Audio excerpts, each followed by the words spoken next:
The title of this mini podcast is Running Patterns. Everyone runs patterns, but how many of your patterns are running you?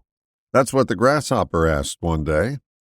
It immediately reminded me of what the celebrated Swiss psychiatrist Carl Jung said many moons ago. Until you make the unconscious conscious, it will direct your life, and you will call it fate. Most of our pattern behavior is out of our awareness. You may not be aware, but your pattern of walking is unique to you.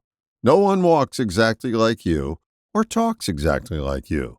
Most people are unaware of their pattern of walking or their pattern of speech. It just runs in the background without us noticing. Unless your pattern of walking or talking is getting in your way, it'll probably go on unnoticed without any side effects. But suppose you're a broadcaster in the South with a thick New York accent, and you're attempting to blend with the locals. Think my cousin Vinny.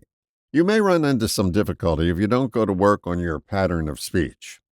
Our attitudes and beliefs are also patterns, and make no mistake, they run us. We don't run them until we take time to notice. Noticing is the first step towards change, or as Jung said, making the unconscious conscious.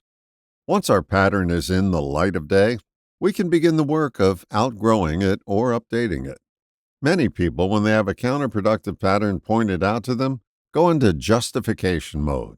They start arguing for their limitations.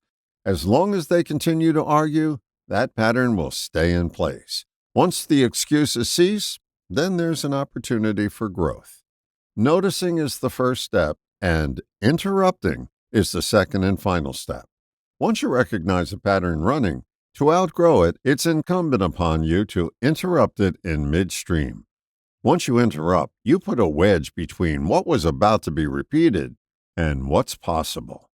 It's in that gap that new patterns begin to form. It's in that gap that change begins. So you won't begin to solve a problem until you notice you have one, and you won't outgrow it until you employ the wedge of interruption. The interruption wedge is not a one-time fix. It's like home teeth whitening. You have to apply the treatment regularly to start seeing the results. If your life is not running in the direction you want, stop running away from your patterns. Stop and take notice, and then consciously apply the wedge of interruption. Then you'll be in the running. All the best, John.